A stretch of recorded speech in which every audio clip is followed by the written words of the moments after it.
tell you a story you've never heard before because no one knows this story the way I know it, because I know the facts better than anyone. Got to do what we got to do.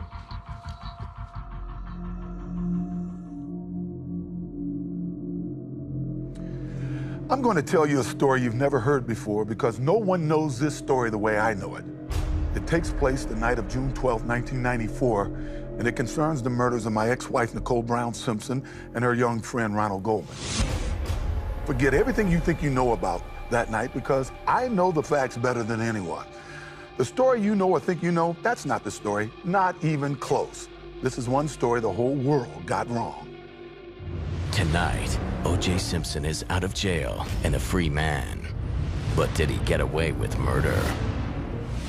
12 years ago, a shocking interview with publisher Judith Regan. You reached under the seat for? A knife. For the first time ever, in O.J.'s own words. I remember thinking, well, whatever's going on over there's got to stop. Details about the bloody crime scene that seemed like only a killer would know. You write about removing a glove. Obviously, I must have because they found a glove there. And explosive revelations about an accomplice.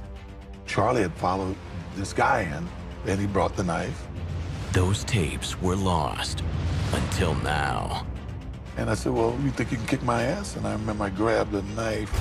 We're finally going to hear the answer to the question that has haunted us all.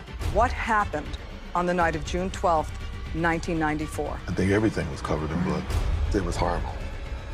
Is this his confession? You be the judge. Good evening and welcome. I'm Soledad O'Brien, and tonight, for the first time ever, you will hear O.J. Simpson put himself at the scene of the murders and tell you, in his own words, what he says might have happened that awful night. I remember I grabbed the knife. I'm standing there, and there's all kind of blood and stuff around. O.J. was acquitted of the murders, and due to the double jeopardy rule of our criminal justice system, he cannot be tried again for these crimes. And keep this in mind, this is hypothetical. Is it a confession to the murder of his ex-wife, Nicole Brown Simpson, and her friend, Ron Goldman? Or is this version only hypothetical, as O.J. maintains? You'll have to decide. But there is no doubt that what he says is disturbing, often chilling, and above all, unforgettable. This is one story the whole world got wrong. Thank you, sir. The Los Angeles Police Department sought and obtained a warrant for the arrest of O.J. Simpson for the murders of Nicole Brown Simpson and Ronald Lyle Goldman. It was a horrific crime that stunned the nation. In 1994, Nicole Brown Simpson, the beautiful ex-wife of a handsome and charismatic American sports hero, was found nearly decapitated on her front steps in LA's exclusive Brentwood neighborhood. Her friend, Ron Goldman, lay nearby after bleeding to death from stab wounds. From the beginning, there was only one suspect in the murders. O.J. Simpson, NFL record-breaking legend, considered by many to be one of the greatest running backs of all time. The trial became a national soap opera that delved into uncomfortable questions of celebrity, domestic violence, and most of all, race. Even though the prosecution offered overwhelming evidence to try to place O.J. at the scene of the crime, he was acquitted. We, the jury, in the above entitled action, find the defendant, Orenthal James Simpson, not guilty of the crime of murder.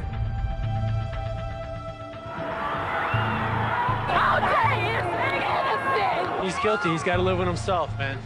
What did you think of the verdict?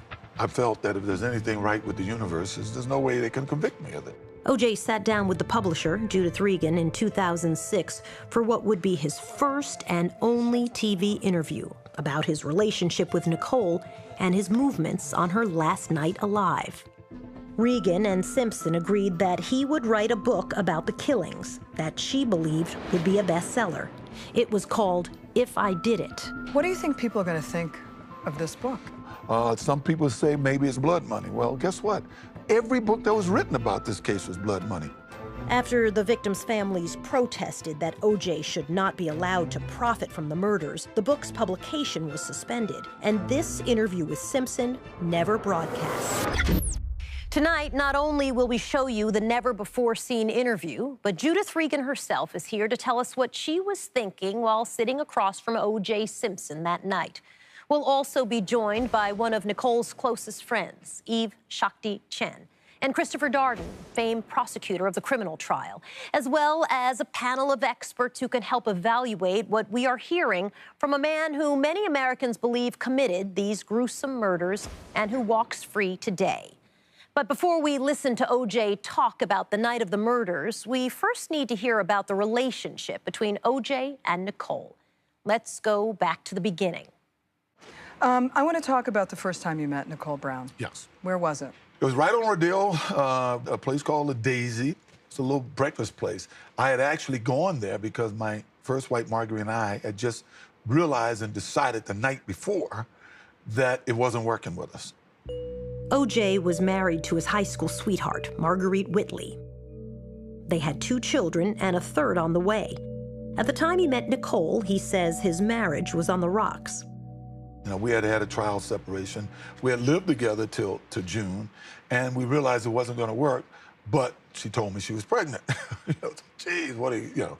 Here we are, not, you know, how could you get pregnant? And whatever. And I was so depressed. But it was our anniversary the next day. Over the weekend would be our anniversary, so I went into Beverly Hills. I bought her a coat for them to deliver to her, and I ran into a friend of mine. He said, "Let's have breakfast." And when we walked in, this vision turned to me and said, "Where do you want to sit?" And I remember thinking, what a gorgeous girl, but I can't deal with this. So 3 days later when I came back, I went back into the Daisy and was having lunch with the owner, and she came back in, and I said, "Man, I would really like to take this girl out." And he called her over and introduced us and, you know, said, "Oh, this is one of the good guys." And you were together from then on? Well, yeah, I had to take her, before we went to the party, I had to explain to her that I was married.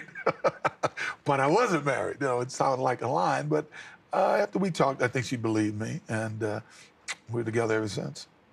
You courted her for 7 years? You were together 7 years before you got married? Yeah. Long That's correct. courtship? Yeah, well, I really wasn't looking to get married. Most guys aren't looking to get married. I had 3 kids. You know, obviously early on in the marriage, my 3rd daughter was born, my 3rd child, who passed away a couple of years after that. But I wasn't looking to have kids, and then after a few years, she mentioned to me that, you know, she had been helping me when my kids were with us, raise my kids, and she kind of wanted her own, which was a good point to me at the time. But I was still kind of hesitant, and that caused a lot of friction with us. But for the most part, we had a terrific relationship. You write about the night in 1984 with the baseball bat. You know, I don't know why this has become such a big deal. This is what bothered me with the media and these stories is I hadn't committed to a wedding date. I think I got engaged, but then I'm do what most guys do, you know. You put it off. I'm telling you, well, we'll get married maybe next summer or something. And she had come home, and we were talking about it, and we went out front like we often did. And we was talking about what it was. And I was sitting on the front of this, it was actually my car, but I had bought it for her.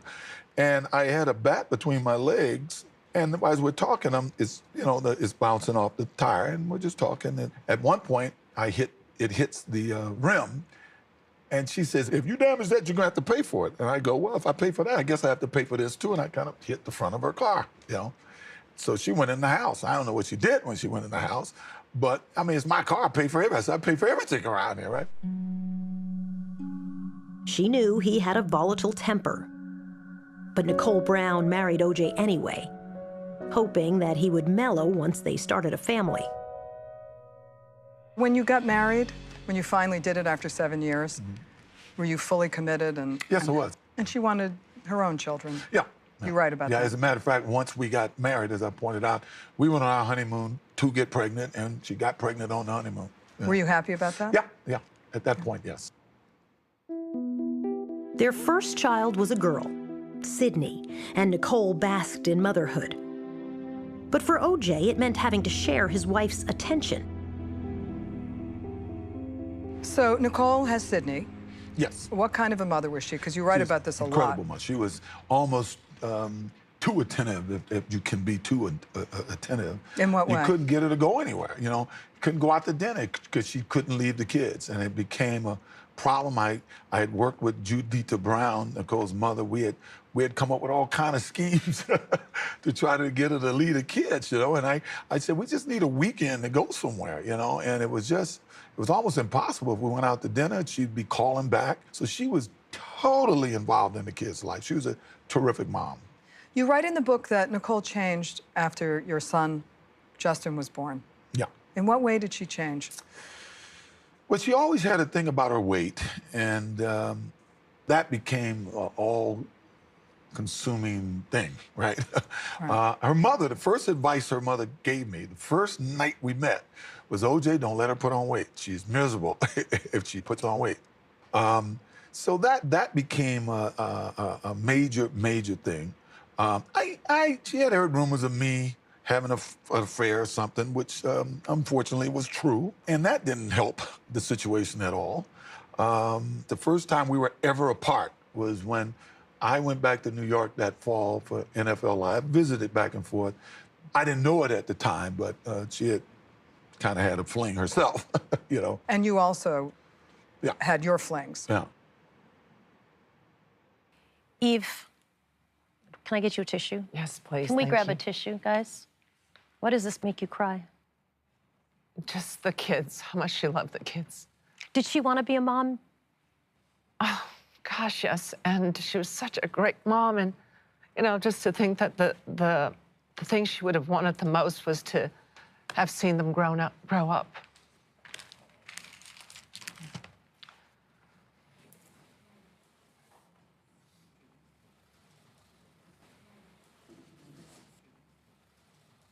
Nicole was an amazing mom. And I think I'm emotional because she would have loved to have watched her kids grow up more than anything else in the world. What do you make of his demeanor in that opening part of the interview? I think he's being manipulative, and he's trying to create a story where he's okay in chasing after this 18-year-old. So, oh yeah, it was just the night before when Marguerite and I decided to split up. I doubt that's true, but he's constructed that in his own mind to justify the fact that he's about to pursue an 18-year-old girl, and he's still a married man, and his wife is pregnant. It's hard. It's hard to think that this wonderful kid could end up in a grasp of, you know, someone who just literally swept her away from us. Rita Smith joins us. She was the former executive director of the National Coalition Against Domestic Violence for more than 20 years. With your experience around domestic violence, what are the things that you saw in that interview that stuck out to you? Well, I think the thing that has always been clear to me about this particular tragedy is that while Simpson was a very skilled, very talented football player, he was nobody special when it came to being a batter. He was like every other batter I've ever heard about. He doesn't say it, but the bat actually was used to bash in the windshield. And by some reports, Nicole was in the car when he was bashing in the windshield. Subtle and not so subtle forms of violence are used to continue to keep control over their victim. So him just bouncing the bat off the tire initially was a subtle message. I am in charge. I will determine the framework for this relationship. I will decide what happens when it happens. You will not, or you will die. Chris, what are your first thoughts? For him to just so cavalierly say these things as if it's nothing. I don't know why anybody's upset about this. Why is this a big deal? You know, she was almost too attentive to the kids. How can your wife be too attentive to your children? And when I read about the baseball bat incident, and we talked to the officer that responded, you know, that's when I knew. That's when I knew we had the right guy. Why? Why did you know at that moment? Because he terrorized her. He sent her a very clear message. He is giving her a preview of the rest of her life, or perhaps even the end of it. It was never going to be easy marrying one of the most famous and sought-after men in America. Nicole wanted O.J. to regard her as an equal. By New Year's Eve, 1989, they had been married for 4 years. To the world, they were a glamorous couple living a charmed life. Jim, if the Bills were happy with the first half, they certainly didn't show it. He was a celebrated sports commentator for the NFL on NBC. There's only one superstar in Rent-A-Car, Hurt. And the face of Hertz. Go, OJ, go!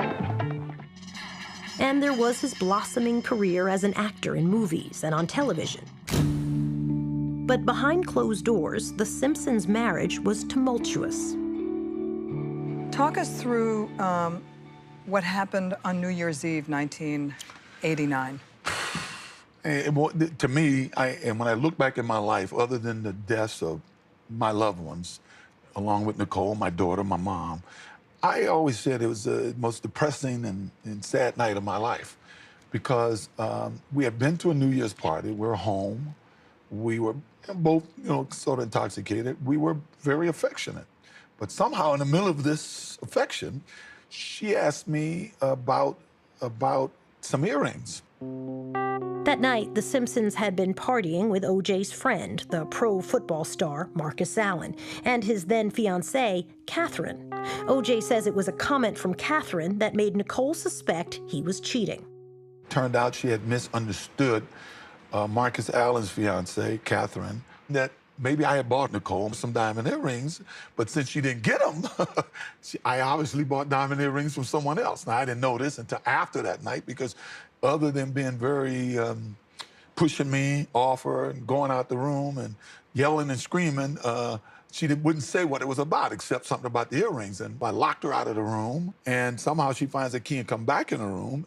And I threw her out, and I really threw her out with no concern for her well-being. I mean, she got physical with me, and obviously I'm bigger. I got more physical with her, which I shouldn't have done. Historically, I just leave, and I didn't just leave. And a little later, my housekeeper came and told me that the cops were outside. And the one thing that hurts me as much as anything in this, besides being considered by some a murderer, is this being a batterer. Police arriving at the scene describe a bloody and terrified Nicole hiding in the bushes. She ran toward them, screaming that O.J. was going to kill her. Her sister took photos documenting Nicole's injuries. It was one of multiple occasions that police responded to Rockingham for a domestic disturbance. This time, O.J. would be charged with spousal abuse and sentenced to 120 hours of community service. She had bruises on her arms and her face. Yeah, neck sort of, which were consistent with your wrestling person. She's, Nicole, anybody who knows her, is a very physical person, a very confrontational person, who had gotten into her share of fights, with bouncers at clubs and stuff. I made no excuses. I didn't start it. But I made no excuses about my reaction. Nicole admitted that she was the one that initiated all of it. But still, I was the man. I shouldn't have reacted the way I reacted. Are you sorry? No excuses, drink. Of course I was sorry for that. I'm responsible for what I did. I got physical. I was wrong. Nicole had admitted that she initiated it. And somehow I came out of all of that because of that night as the poster boy of an abuser. Now, which the prosecution used against me with their whole total crap about them coming to my house 8 times. Cops had been there for 8 times, which obviously was not true. Lots to dig in there. Let's start with the prosecution, since he ends those comments with the prosecution. Yes, the police had been to his house multiple times. We located police officers who had responded to DV calls at the house and hadn't even written a report. I mean, O.J. created this environment where, cops could just stop by and have a cup of coffee. Police officers would come to his house and literally, party and just sort of hang out. No police officer was really interested in arresting O.J. Simpson for abusing Nicole. How significant was this New Year's Eve incident as you were building the case? Well, Nicole left for us a diary, notes, photographs. She documented the abuse. My sense is that she knew she was going to die, and she wanted to make sure we knew who killed her. How many instances does she document that you found? 7 or 8, as I recall. And each incident becomes more violent than the last one. We missed a half a dozen opportunities to save her life. Eve, he says, she's physical, she's confrontational, she was the one who was tussling. I've never known Nicole to be a person that lost her anger. If anything, she was, as I've said before, she tended to get quiet if she got upset. She was not a confrontational person. You know, she was just battling for her life. Coming up, he never took the witness stand in his criminal trial. But tonight, for the first time, O.J. Simpson puts himself at the scene of the crime. You get into a fight. Nicole comes out. A verbal fight. And explains in his own words what might have happened the night of Nicole Brown Simpson and Ron Goldman's murder. This guy kind of got into a karate thing. And I said, well, you think you can kick my ass? And I remember I grabbed a knife. It's hard for me to describe it, I'm telling you. I don't think any two people could be murdered the way they were without everybody being covered in blood. Is this a confession? You write about removing a glove before taking the knife. You know, I had no conscious memory of doing that, but obviously I must have because they found the glove there. You decide. It's all coming up tonight.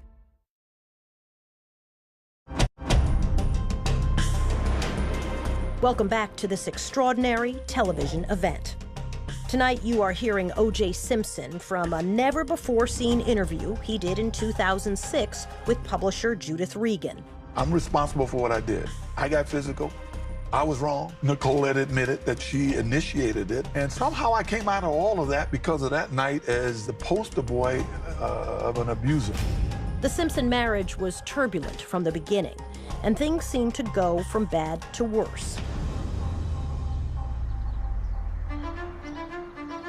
Following the violent New Year's Eve incident, life went on. There were family trips, Christmas celebrations, and an expensive renovation of their Rockingham home.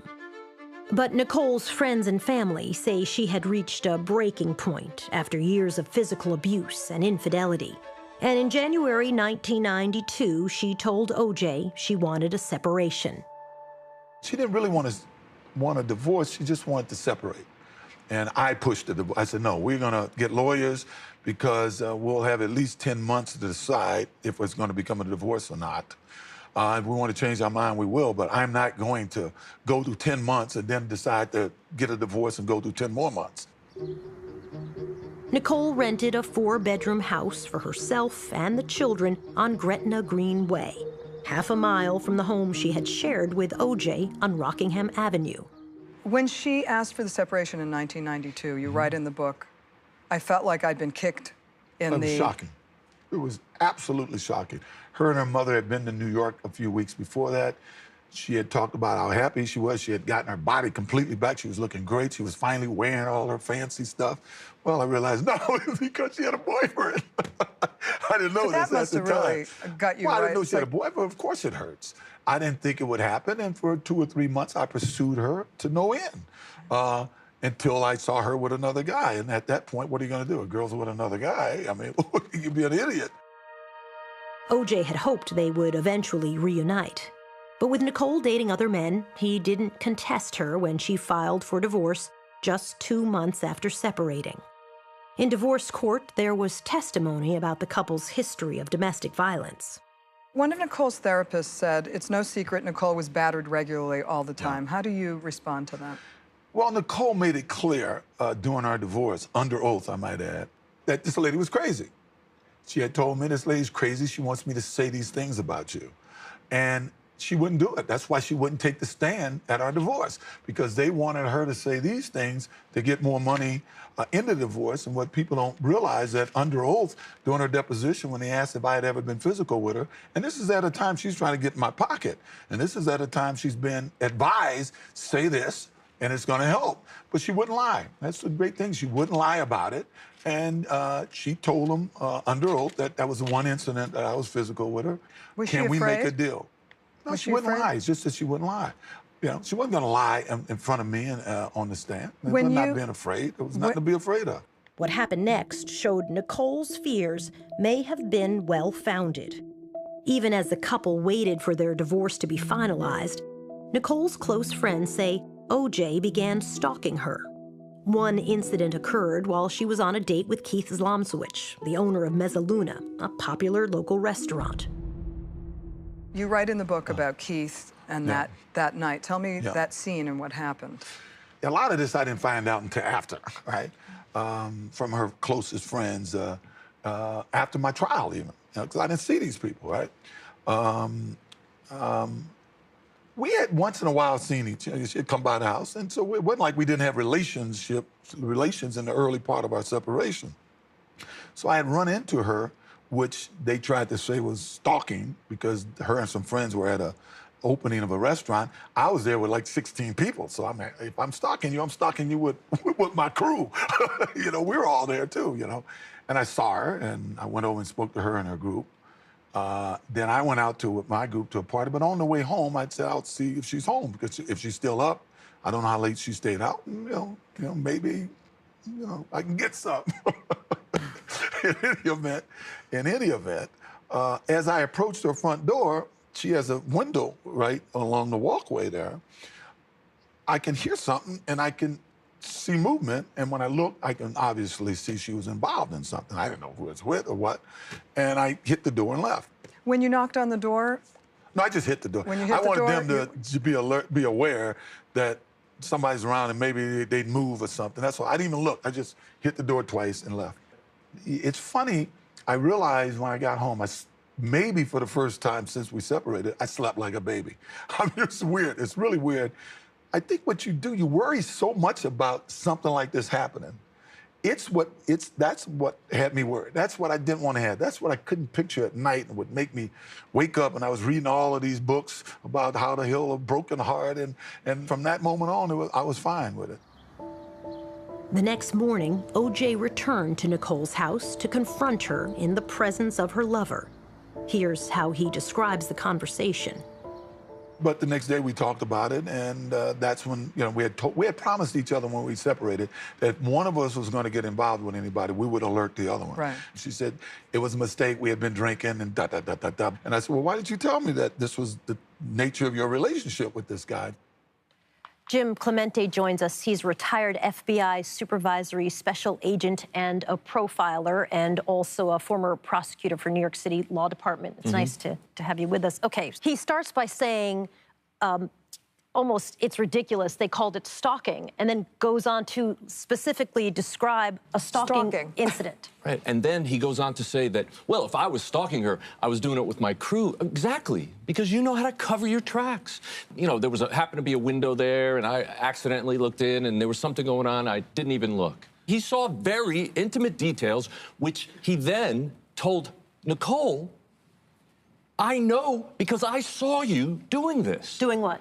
Having sex, engaged in a sexual act. Judith, there's a moment where he says, I hit the door, and you say, you knocked on the door, and he said, I hit the door. And I was curious, I felt like you almost gave him an out to say knocked. I feel that he hangs himself on every word. I didn't have to do anything. I just had to sit there, ask him a question, not appear to be judgmental, and the way he describes it gives it away. Were you worried, Judith, that if you push back, he might just get up and go? Oh, he wanted to go. He wanted to go, and he would have left, and he would not have opened up. And he started actually showing his true colors. Have you seen the interview? I haven't seen the interview, ever.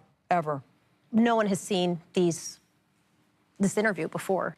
Obviously, O.J. Simpson had nothing to do with this project. He was not part of it, editorially not part of it, was not paid to be part of it in any way, shape, or form. I'm curious what you think his reaction will be when he sees this interview that he did with you, Judith, back in 2006. You're gonna hate it. He's gonna hate it. He's gonna hate it.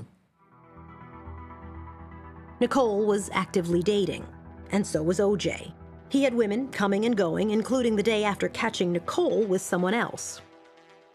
The next day is, I call a friend of mine, a Weintropic girl that I had met from the past and who I'd run into, and she said, I heard you and your wife were apart. And I said, well, sort of. And I said, well, I'll call you. And I called her. I was going to get some, right? Finally, after this, in any event, she came over, and we were upstairs, and there was somebody at my housekeeper say, Marcus, Catherine, they're at the door. They had been trying to fix me up with this one model, and she was out of town, but they had brought her best friend over to talk to me. And when I walked downstairs, it was Paula Barbieri. Paula was shocked when the girl came down. The girl, she said, was beautiful. But her and I just hit it off. I mean, we just hit it off, and we spoke on the phone because she traveled a lot for a month. And about a month later, we really became involved. And Paula Barbieri would become O.J.'s on and off girlfriend for the next 2.5 years, staying with him throughout the murder trial. But he says that even as he got serious with Paula, he never stopped talking to Nicole. What happened during that time? You start dating Paula, and you write about Nicole's reaction to your dating Paula. It's funny because she was dating various people, and she would call me and talk to me about it. And, you know, it started to reach a point where it became irritating. It became a problem because one minute she'd call me and I'd give her advice, and then she'll call out of the blue because of something real stupid and give me a hard time, right? So I had made up my mind that I really didn't want her to call me unless it had to do with the kids. And it was kind of irritating to Paula also. To have Nicole. Why are you talking to your ex-wife about our relationships, Paula? He used to say, why are you talking to her about her boyfriends? She even got pregnant during that period of time and called me, not to ask what to do, but I think she just needed somebody to talk to. Did you feel at that time that you still had love for her, affection for her? Of course I still had love. See, I had been with her at that time for, what, 14, 15 years. I felt she was the love of my life. Even though we were splitting, she was the love of my life. And I never even really thought it was over. Even after we split the last time, I knew her and I would always have this in our lives that we would cross. You know, it was the nature of our relationship. You said that she got pregnant. Was she pregnant by you at the time? No, whoever she was dating. I don't want to say the guy's name because I don't know for sure. But did that upset you? No. I even wondered why she called and told me. You know. Now you write. There's something I didn't need to know. At that time, Paul and I had sort of figuratively ridden off into the sunset. O.J. says to appease Paula and focus exclusively on their new relationship, he cut off all contact with Nicole. I was living in New York half the year, and I happened to be in L.A., and the phone rang, and I picked it up, and it was her, and I had successfully avoided her for a month and a half, 2 months, right?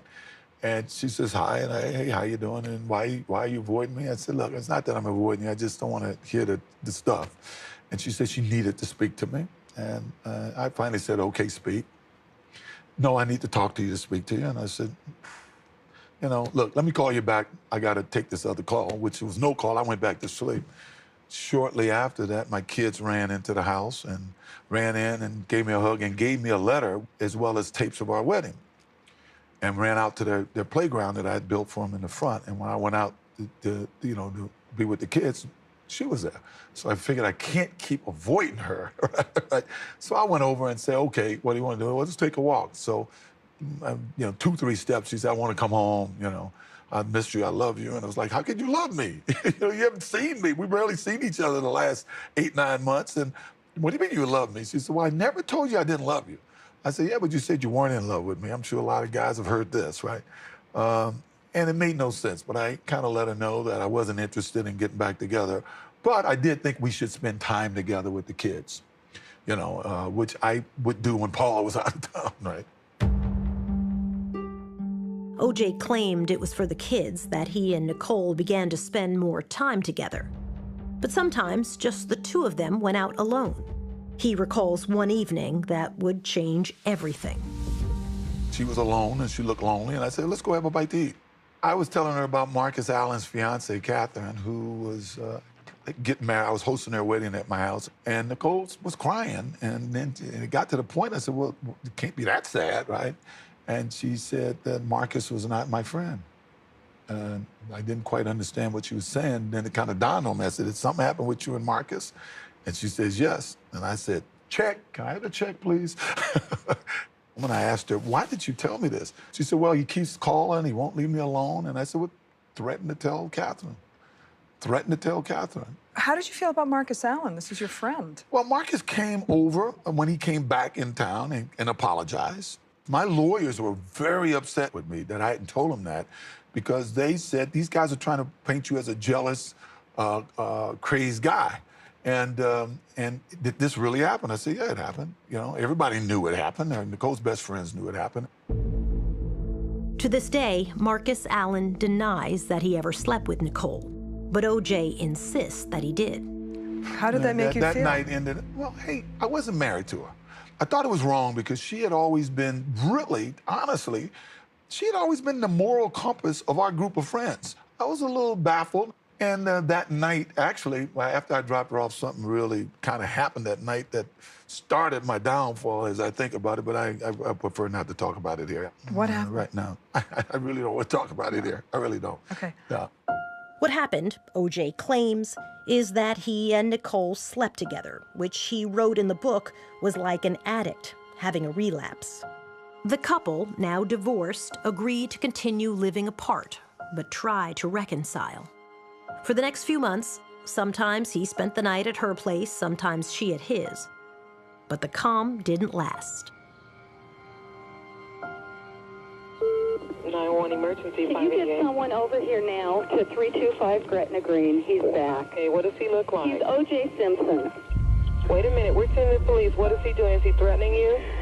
I'm going nuts. O.J. had heard a rumor that sent him into a jealous rage.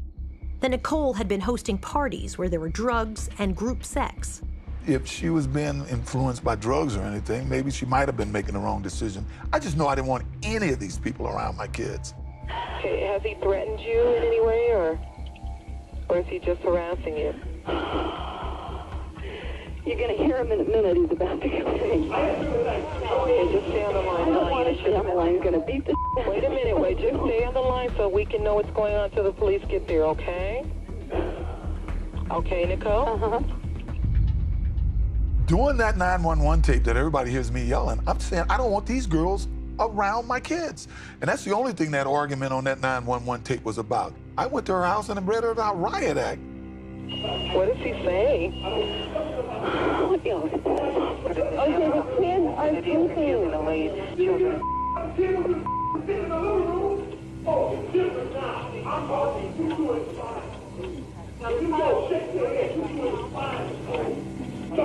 Just stay on the line, okay? I did what any father and would do. And yet, you know, people listen to that tape and made me this horrible person. Whenever they hear that 911 tape, can you believe he's yelling at her about this? Well, when the cops came, it became apparent. She said, I was yelling to her about this and only this. That's the only reason I was there, reading her the riot act, is I don't want these people around my kids. Let's talk about the 911 tape. How did you think about that tape for evidence in the trial? You know, we knew what the motive was. We knew it was jealousy. We knew it was control. And we knew that he had the capability of killing her. If you're gonna come in yelling, being threatening, being physical, kicking in doors and damaging, you know, the wall or the walls in the house while the children are there. But framing it as, I'm only here to protect the children. Right. Exactly, and doing so much more harm to the children. She could have been killed that day. He doesn't say to you, Judith, what really happened, which is he kicks in the door. He breaks down the door to get inside the house, and all the yelling that we hear on that 911 tape is because he's pushed himself into a house that is not his and gotten access. And again, he's there stalking and terrorizing her, you know, in the most egregious way, and yet he describes it as looking out for his children. Was O.J. Simpson a good father? I don't know how you call yourself a good dad if you commit acts of violence or threaten violence in the presence of your children. So on a scale of 1 to 10, I'm going to put him at a -1.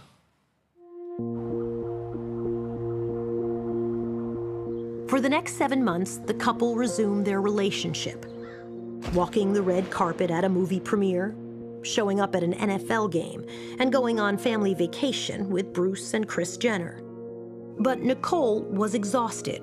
She told her close friends that she was finally done with O.J., but he wasn't done with her. Up next, O.J. describes what might have happened the night Nicole Brown Simpson and Ron Goldman were brutally murdered. And Nicole was nuts that week. I mean, it's just craziness. It's a story he hasn't told before. I don't think any two people could be murdered the way they were without everybody being covered in blood. I think he's confessed to murder. And one you will never forget. It was absolutely horrible.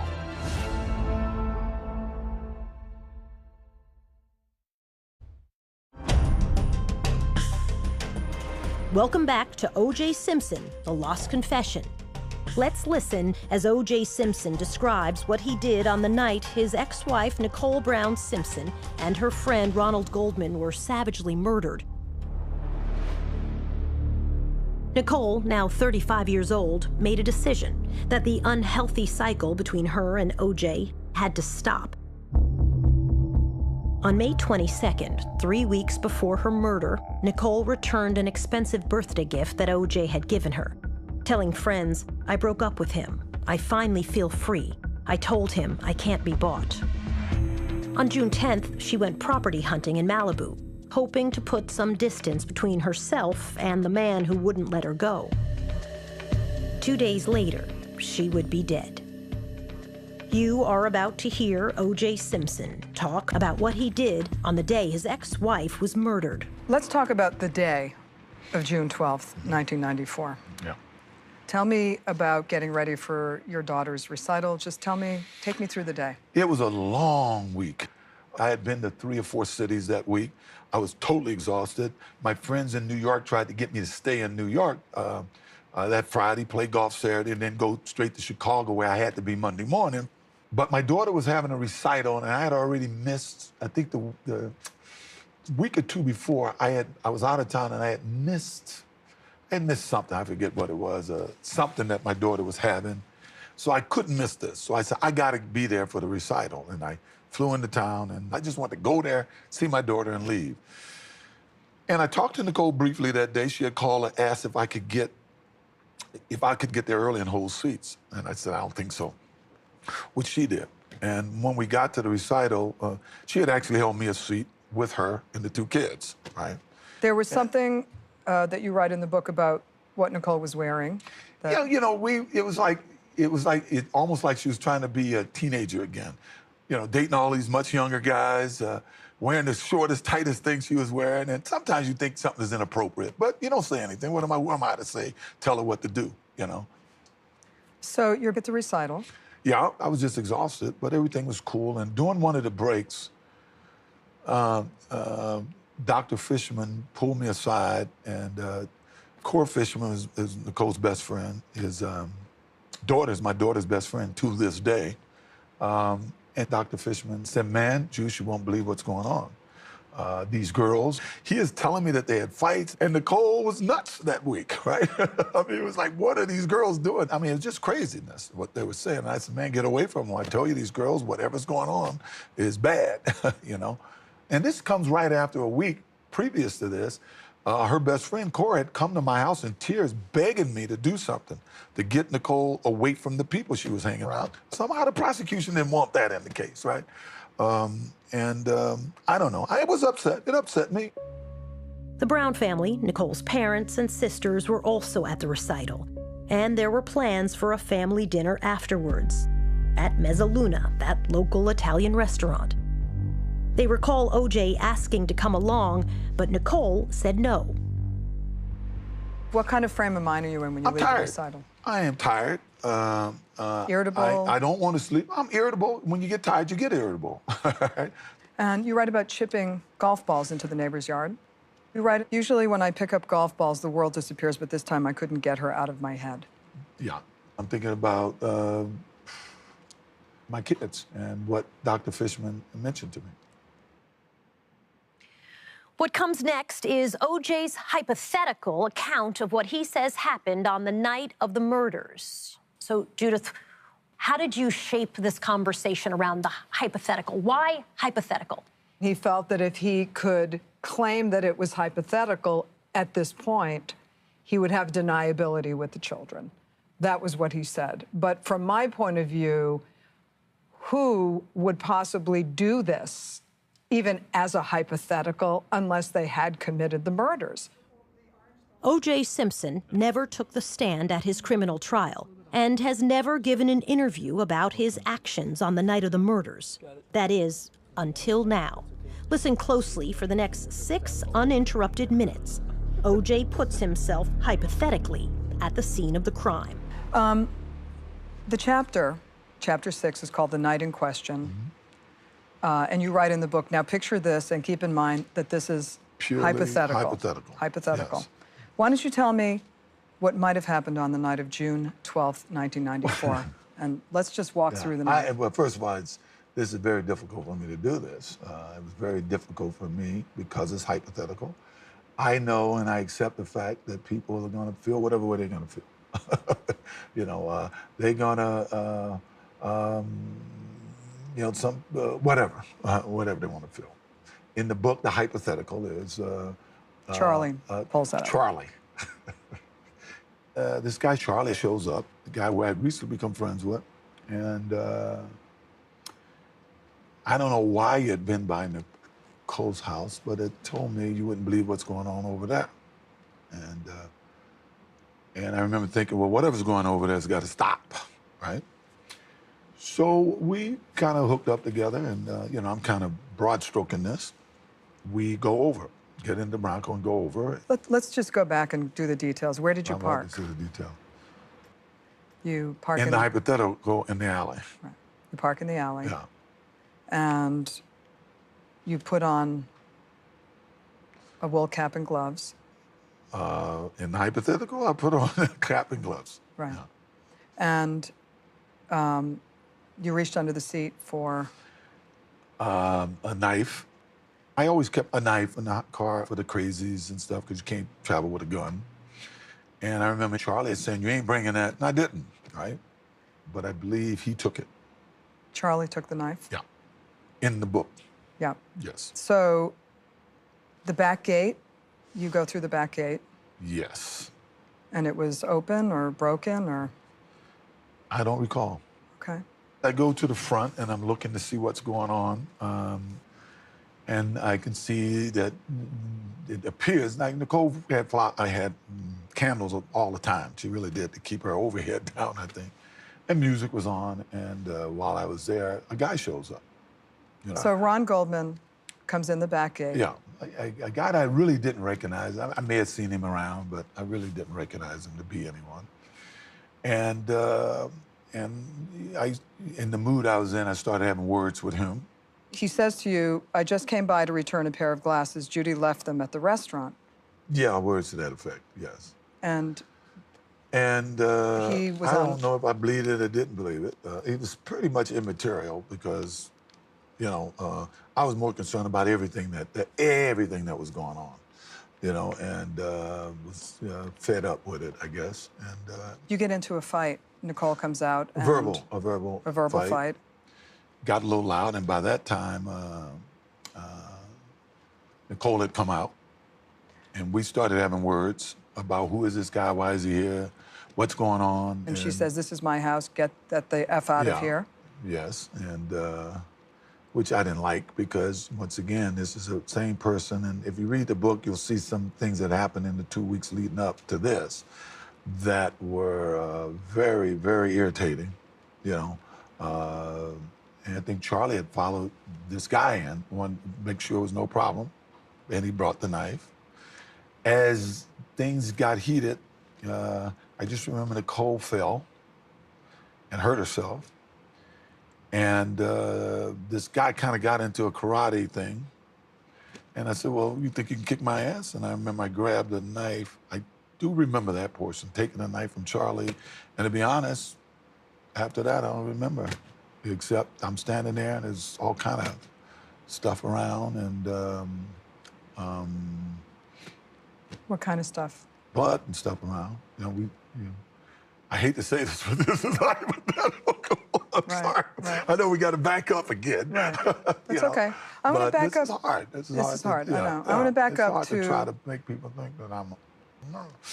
I know. You wrote in the book, I had never seen so much blood in my life. Yes. You're covered, the scene. Can you describe it? It's hard for me to describe it, I'm telling you. I don't think any two people could be murdered the way they were without everybody being covered in blood. And of course, I think we've all seen the grisly pictures after. So yeah, I think everything would have been covered in blood.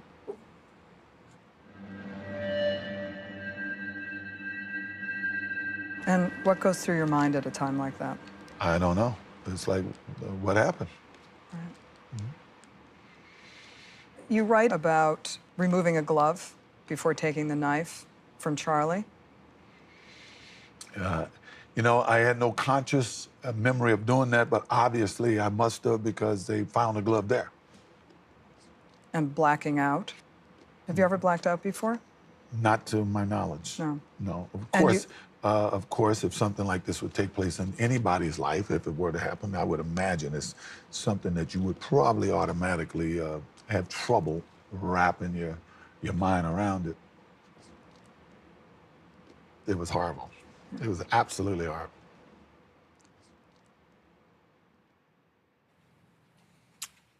First thoughts. Eve, it's hard for you to even breathe. I've been watching you as you watch this.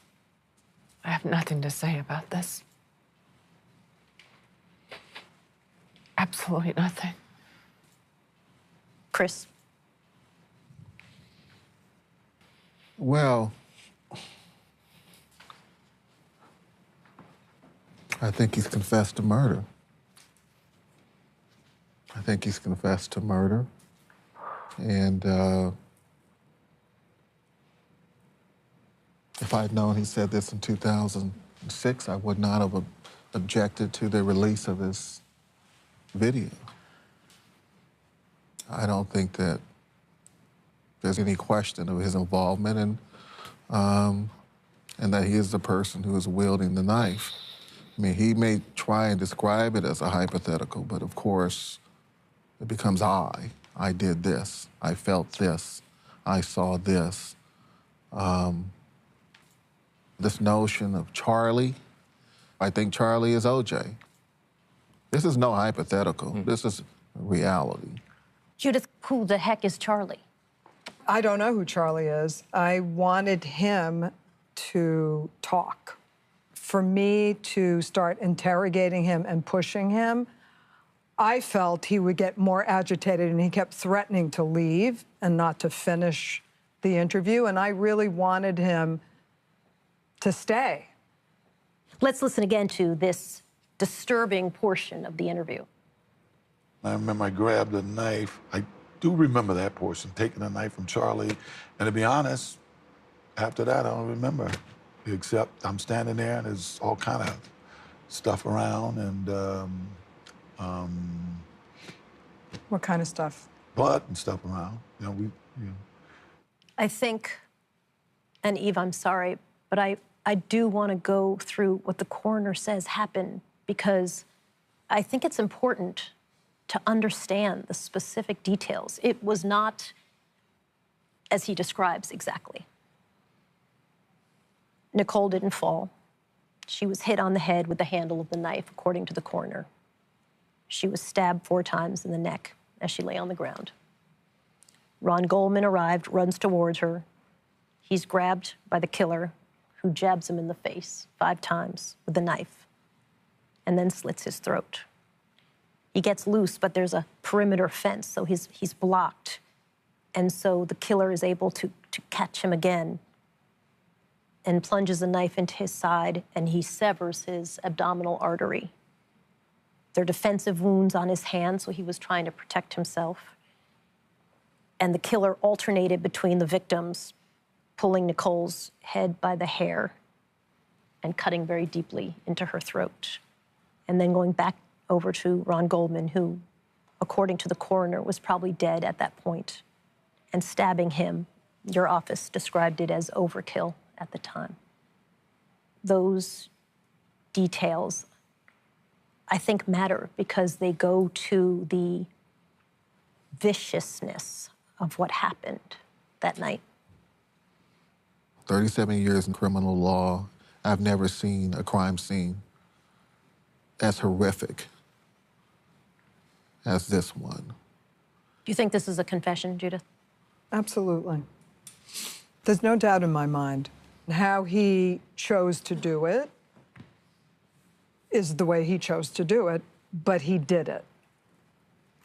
And that's his confession. Here you are. You have it. He's telling you, I took off a glove. I must have left my glove there. Let's listen again to the interview. You write about removing a glove before taking the knife from Charlie. You know, I had no conscious memory of doing that, but obviously I must have because they found the glove there. 25 years of nonsense. And now here he is to explain to all of the naysayers and all of the doubters. That's my glove. I left it. Nobody planted it. Nobody planted it. You sound furious about the last 25 years. Well, she should be furious. Denise, Goldman, they should be furious. You know, I'm watching TV one day and I see Kanye West wearing a T-shirt and it says, free OJ. Well, you freed him. And look what you freed. Coming up, what happened with the bloody clothes? In the book, you describe taking off your shoes, your pants, and your shirt and dropping it in a bundle. Do you remember that? There are 3 sources of blood there. Ron's, Nicole's, and OJ's. For the first time, he tells us all the shocking details. Where are the bloody clothes? So somebody had to get rid of the bloody clothes. Next.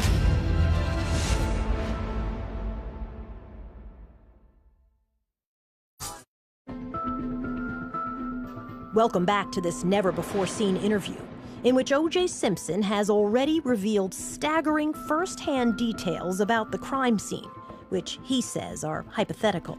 You wrote in the book, I had never seen so much blood in my life. Yes. It's hard for me to describe it, I'm telling you. I don't think any 2 people could be murdered the way they were without everybody being covered in blood. Then you see bloody footprints and you decide to take off. Yes. Actually, I believe Charlie kept saying, we got to get out of here. And in the book, you describe taking off your shoes, your pants, and your shirt and dropping it in a bundle. Do you remember that? Yes. And do you remember what happens Because what next? are you going to do with it? You know, somebody's got to get rid of, as you may have called during the trial, is where are the bloody clothes? So somebody had to get rid of the bloody clothes. Right. And you had left your keys and wallet in your pants pocket, and you had to go back and get it? You know, to be honest, I think, I know that to be true, yes, yes. And Charlie is hysterical, screaming, Jesus Christ, OJ, Jesus Christ, and you tell him to shut up. Yeah, he's in a panic. He was in a panic, and I'm telling him to shut up, let's get out of here. So you get back in the car, you take in your clothes, put them in the bundle? And drove back and parked a block away because I knew the limo would be there and came across the backyard through the 2 tennis courts and, you know, came through the house. So you went through the neighbors? Neighbors, yeah. He had a tennis court, then I had a tennis court. And you go into the house, and what happens in the house?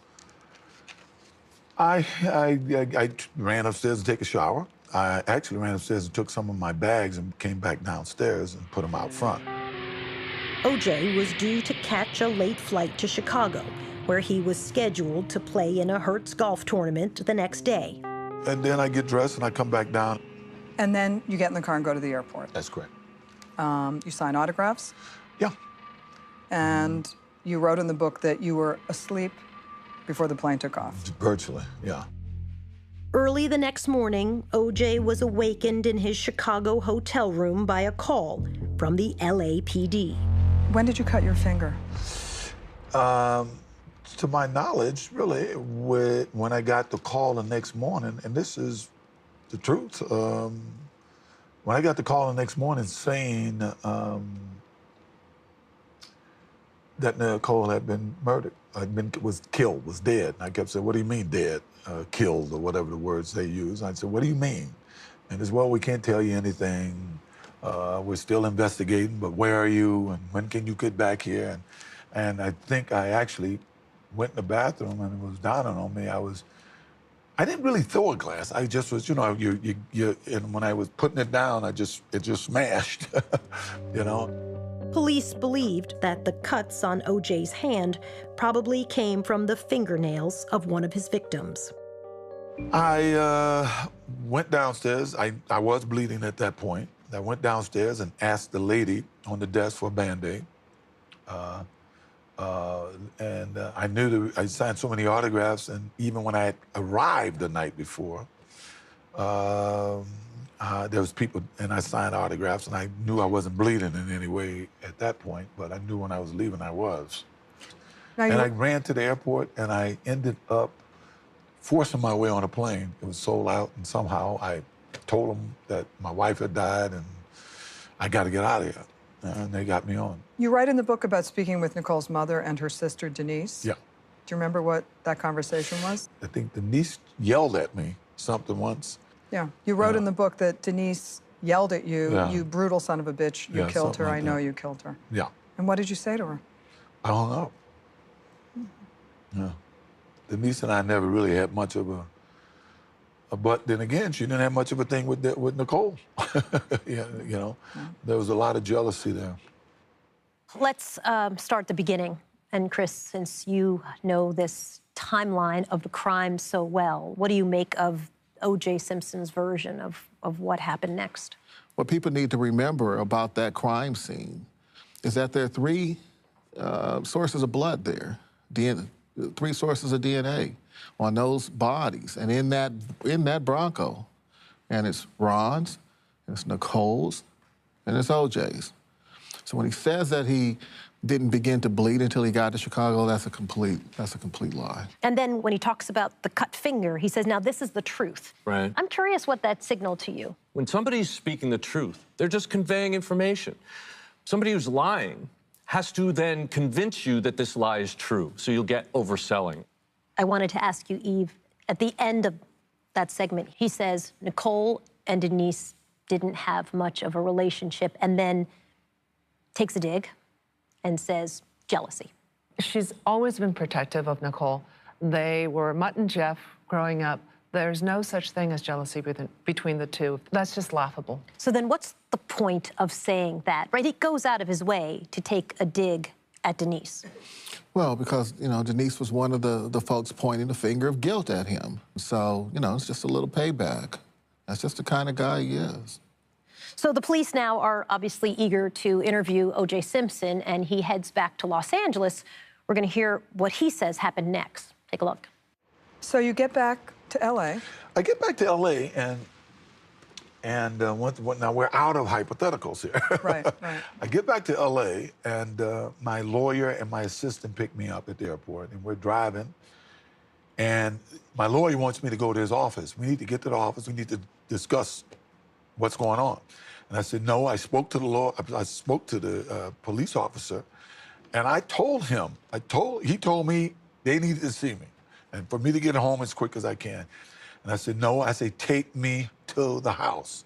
And they said, come on, O.J., we need to sit down and discuss. I said, I don't care, get me to the house. So when we got to the house, there was media everywhere. We pulled up to the Rockingham gate. I jumped out, went to the gate, and there was a uniformed officer there, and told me he had to handcuff me. I said, handcuff me for what? They said, well, I'm sorry, I got my orders.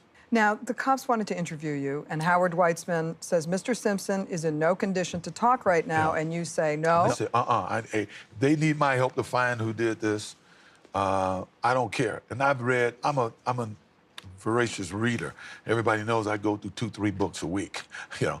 Now I'm reading all this fiasco stuff, but political stuff, but normally I read mystery books. And I know, don't talk to the Lord, don't talk to him, you know.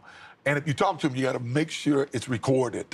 So I told him, no, I will talk to him. I'll do anything I could do to help them solve this case. Yeah. And you said in there, I needed to know what they knew. Yeah. I mean, I need to tell me something. Nobody told me anything, all right? So nobody told me anything. I don't know what they know. They're giving me this runaround. In any event, I spoke to them. I told them what I knew. I told them everything about myself that they asked, answered all their questions. You haven't had any problems with her lately, have you? Okay. I always have problems with her. You know, that's our relationship. It's been a common relationship.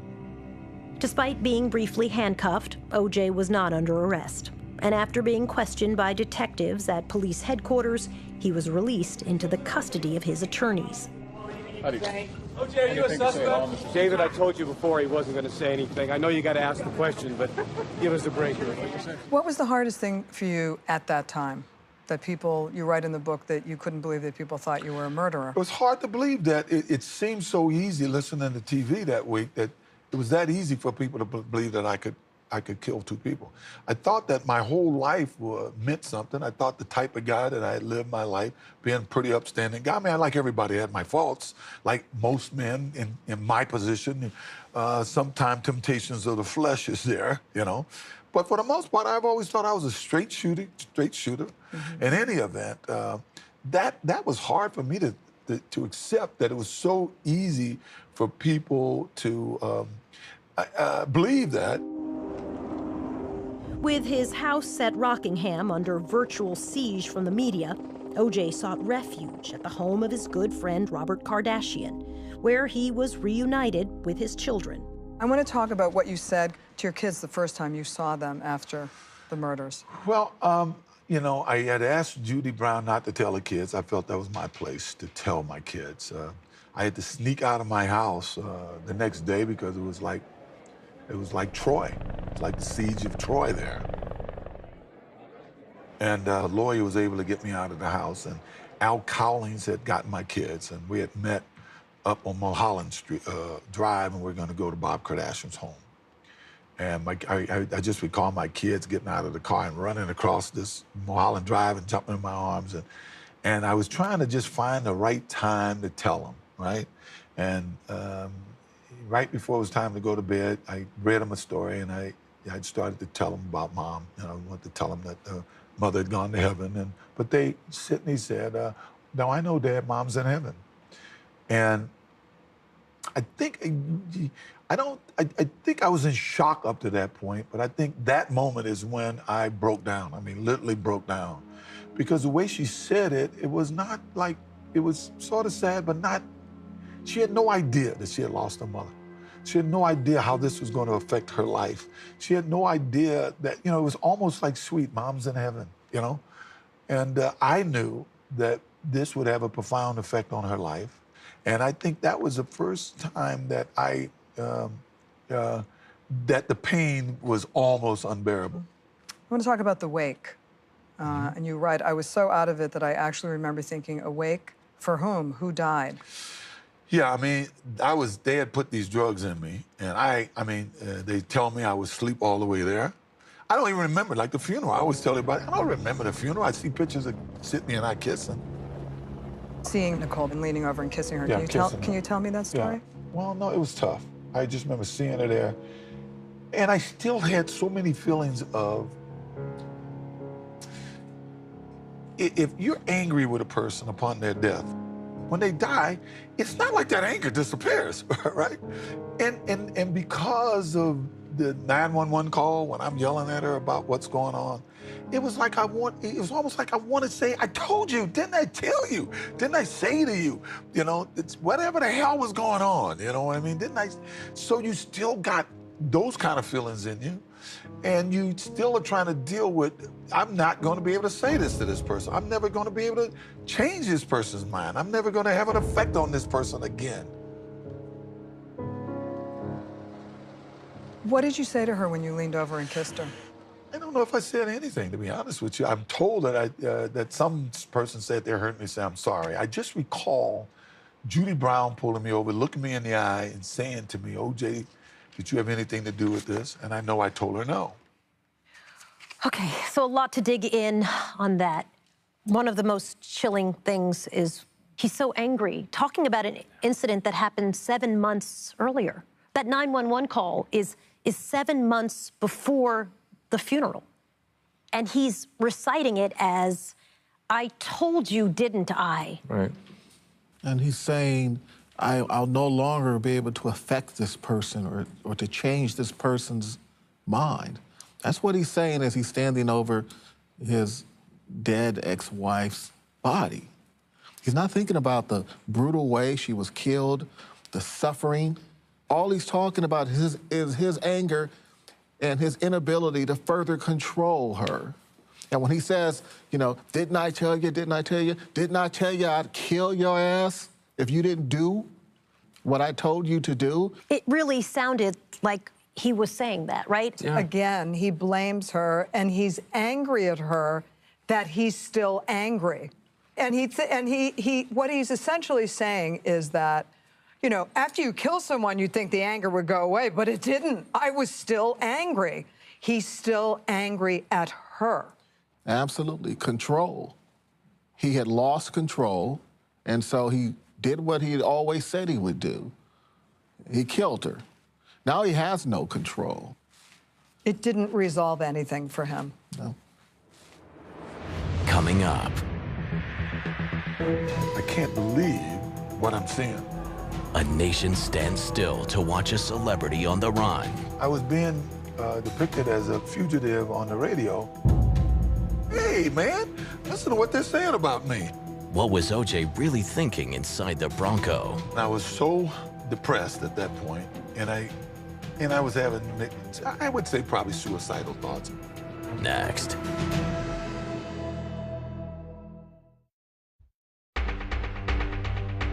Welcome back to O.J. Simpson, The Lost Confession. While O.J. spent most of his last week as a free man holed up at the house of his good friend Robert Kardashian, his attorneys negotiated his surrender to police. It was agreed that O.J. would turn himself in at 11 a.m. on June 17th, 5 days after the brutal murders. But O.J. would never show up.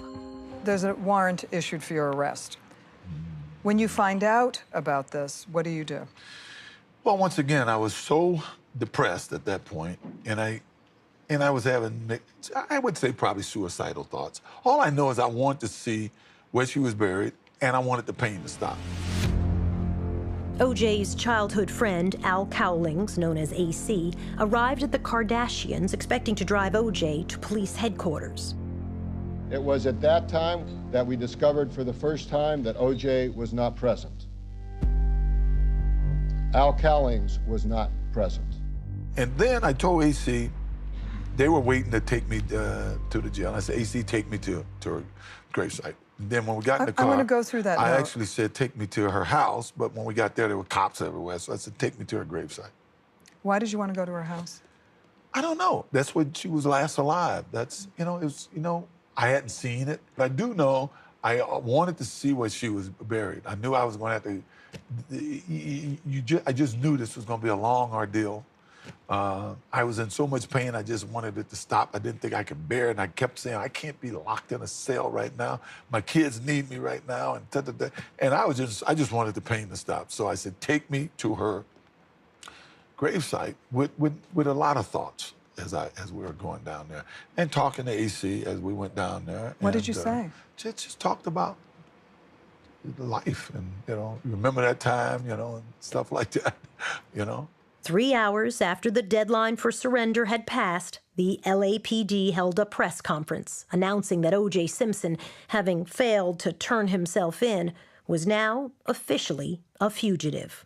The Los Angeles Police Department right now is actively searching for Mr. Simpson.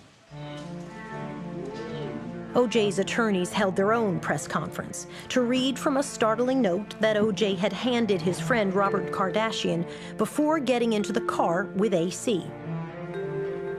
To whom it may concern.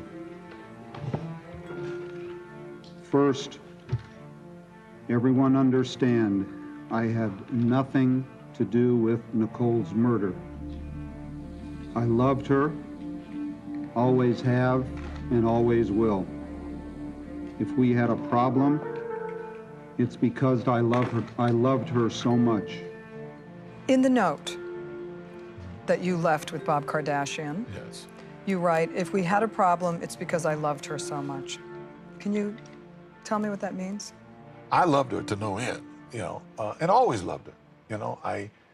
I think what happened, it became reverse of what she said to me when she wanted a divorce. I loved her, but I didn't like her. I wasn't in love with her. That's what she had said to me, to get a divorce. And I kind of figured that's where we were at the time of her death. I loved her, but I wasn't in love with her, and to some degree, I didn't really like her. Don't feel sorry for me. I've had a great life, great friends. Please think of the real O.J. and not this lost person. Thanks for making my life special. I hope I helped yours.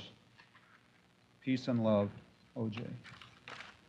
I want to talk about other things that you wrote in that note, yes, if okay. we can. Please think of the real O.J. and not this lost person. Well, if I'm going to commit suicide, you are certainly not a person who is together. At that state in my life, if I'm going to commit suicide, I am obviously, not the person that I wanted people to know me to be, that I felt that I was. So, I thought I'd always been a pretty good guy. I don't think any athlete had ever had the goodwill of the public that I had. I mean, certainly no better than the goodwill that I had had. And in 3 short days, from Monday to Friday, or 4 short days, just listening to the TV screens, to see all of that goodwill evaporated, Did you feel lost? In many ways, yeah. It's almost like you were, Ron and Nicole were physically dead, and it's almost like they killed me. Who I was attacked and murdered also in that short period of time. And once again, I to this day, it bugs me that it seems that people wanted me to be guilty. That really, really bothered me. By late afternoon, the search for O.J. had made television history. Local stations deployed choppers to hunt for the white Bronco, and when they found it, the nation was transfixed. This is a special report from ABC News. I'm Peter Jennings at ABC News headquarters. Let's immediately go to a picture in Los Angeles. We're interrupting 2020.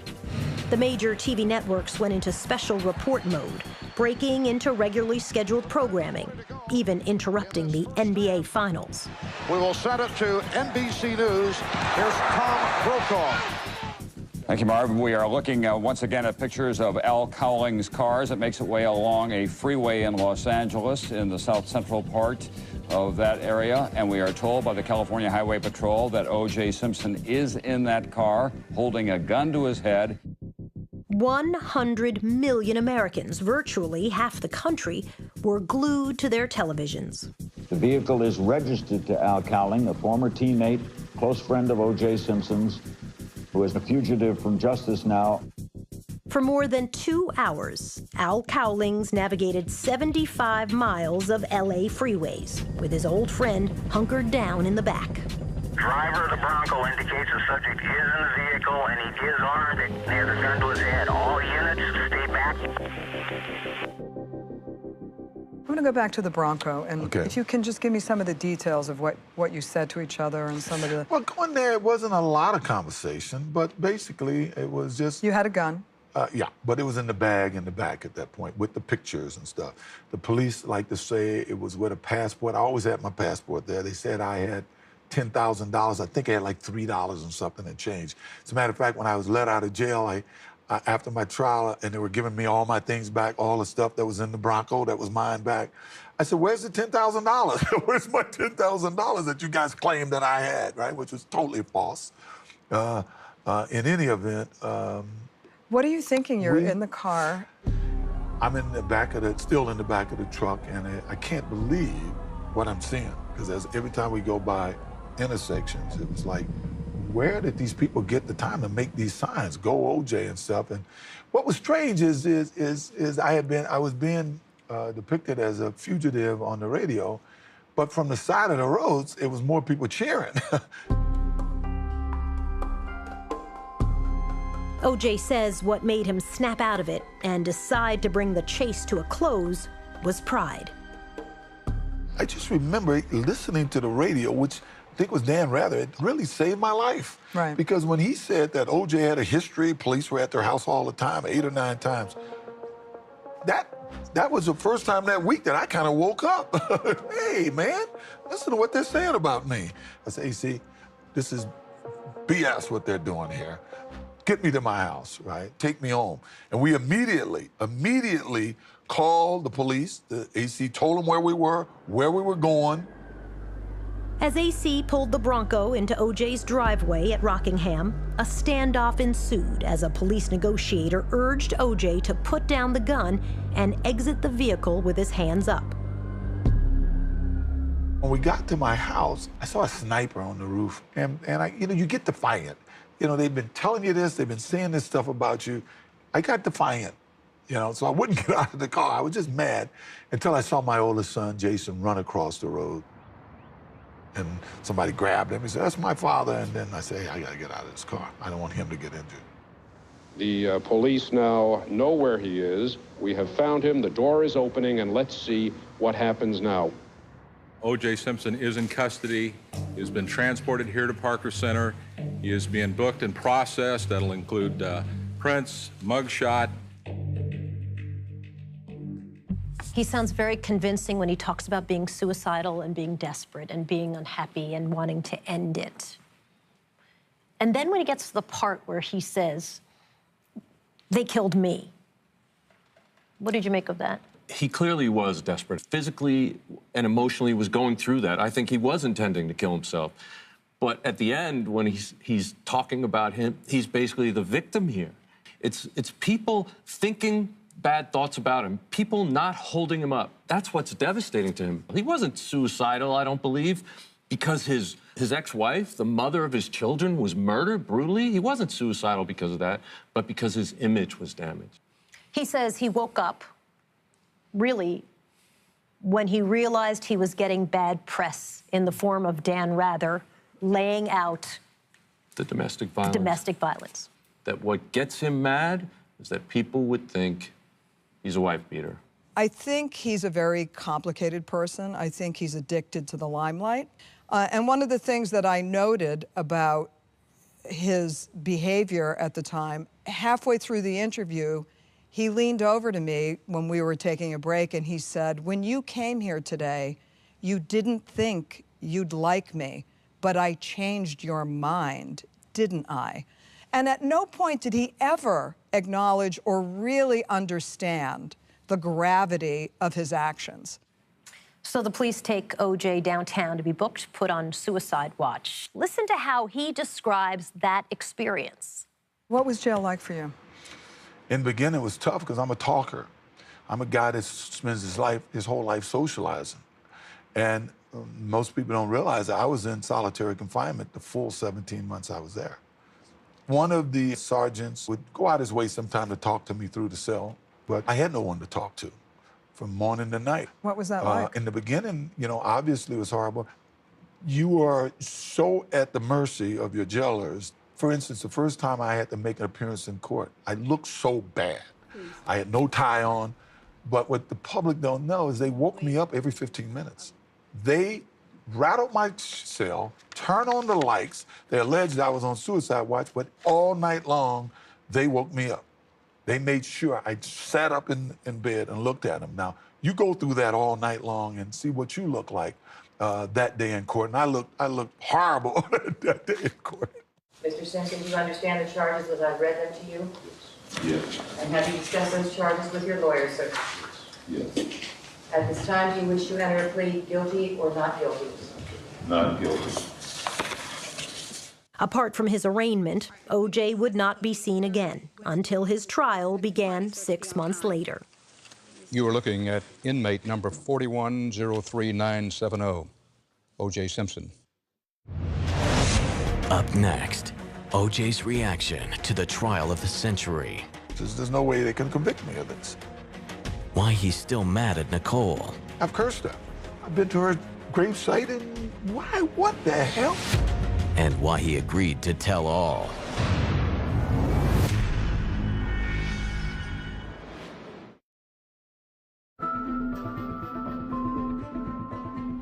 Tonight, you've heard O.J. Simpson tell us hypothetically what he says happened the night Nicole Brown Simpson and her friend Ronald Goldman were murdered.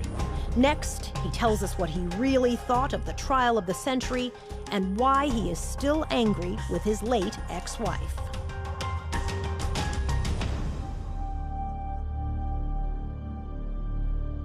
Are you ready to enter a plea at this time? Yes, Your Honor. How do you plead to counts 1 and 2? Absolutely 100% not guilty. The Los Angeles County District Attorney has just filed murder charges against Orenthal James O.J. Simpson. For nearly a year, the so-called trial of the century was must-see TV. There is an amazing, ravenous appetite for information about O.J. Simpson. In 1995, just 3 years after the LA riots, the debate over O.J.'s guilt or innocence divided America across racial lines. These white people, excuse me, but that's the way I feel about this here situation, trying to set the brother up. The prosecution was confident they had a slam-dunk case. I've never had a case with so much evidence in my entire life. Traces of the victim's blood was found in Simpson's car and at his home. And it's the kind of evidence that causes defendants to be convicted. You guys thought you had a slam-dunk case. Marsha Clark said, "I have never tried a case with so much evidence." She sounded incredibly confident.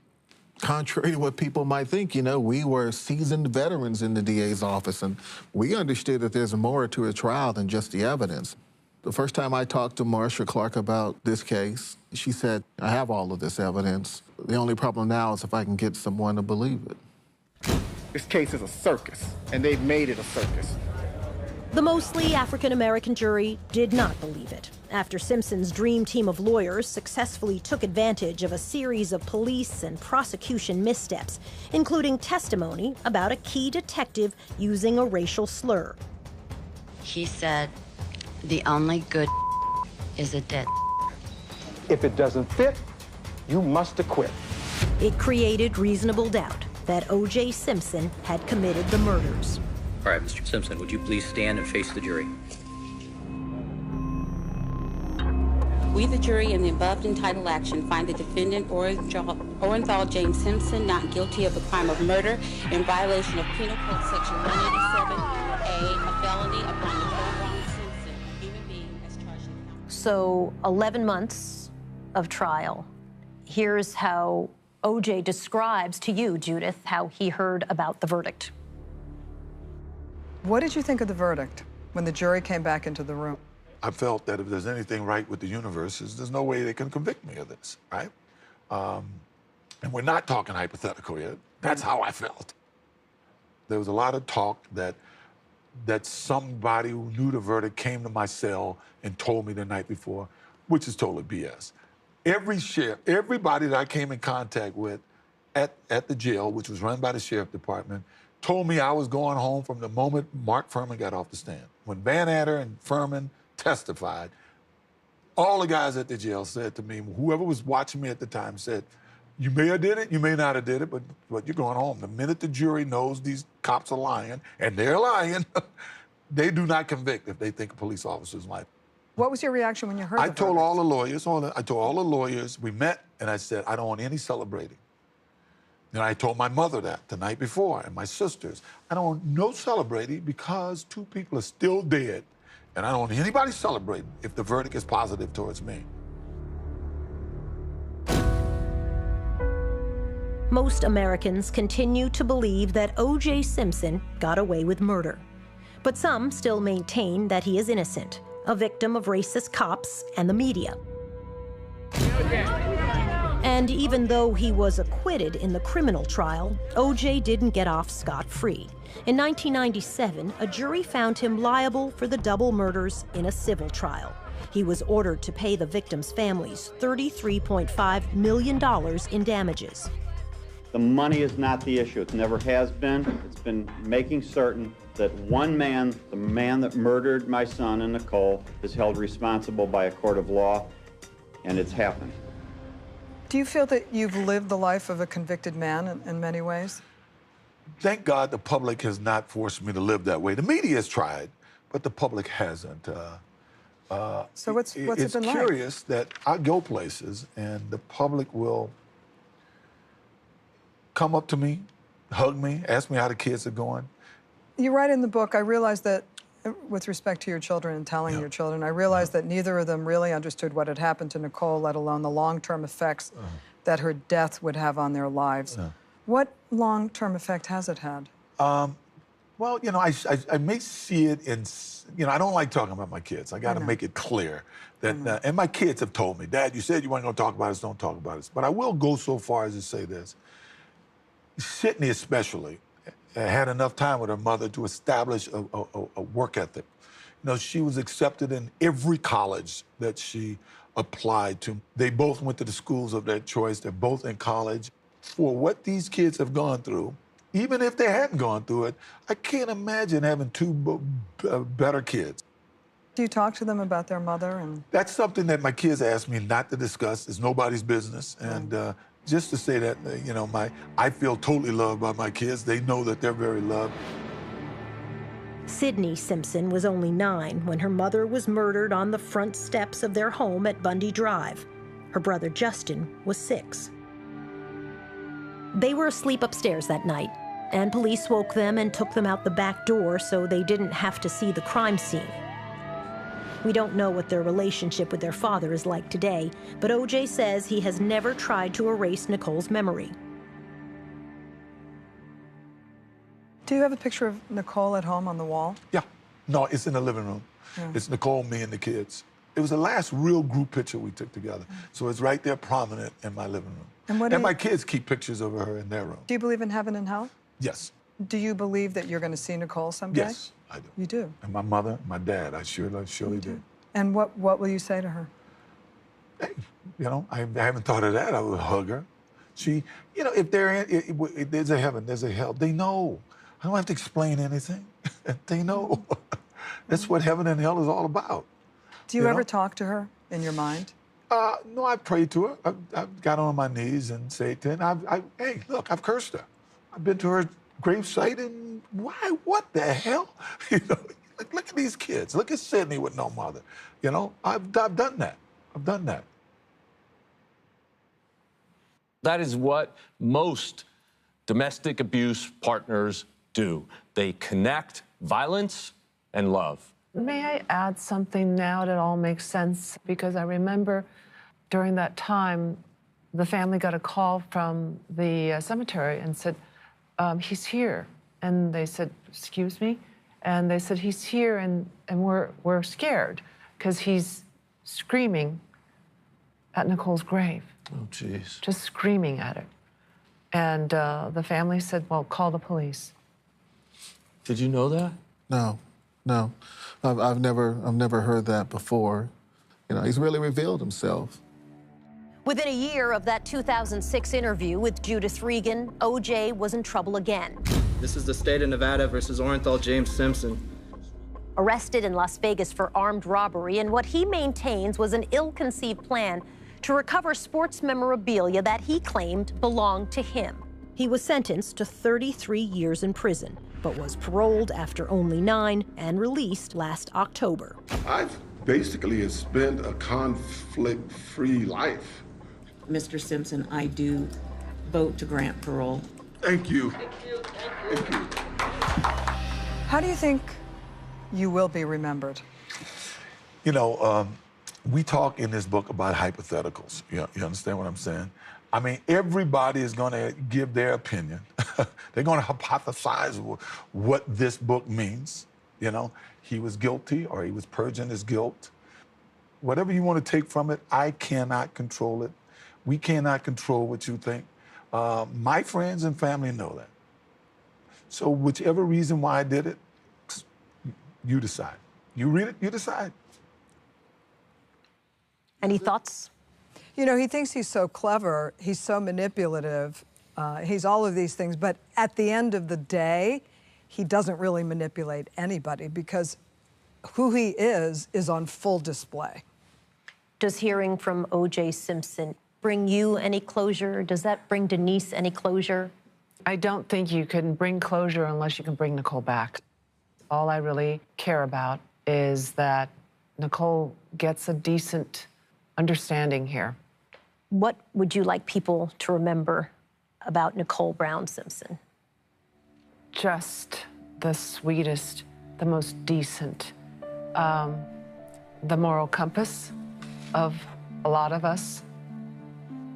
An incredible mom. She was a really good person. Thank you all for this conversation. I know it's been difficult. I know it's been really grueling, actually, but I appreciate all your insight. Today, O.J. Simpson lives in Las Vegas and is a free man. They're the ones that abandoned me. But 12 years ago, as the intense interview wound down, O.J. Simpson showed some regret. Anything else? No. Okay. No. All right, good. Yeah, I'm done. Guys, I tried my best here. I'm done. No, we've done what I need to do. Okay. Is it hard? Do you feel like spent? No, it's just that this portion there just, you know, I love that girl. Yeah, it hurts too. But, hey, it's what it is. Oh. You've listened to him for nearly 2 hours, and many of you may think you've heard a confession. But there will also be viewers who have always believed in O.J. Simpson's innocence, and still do.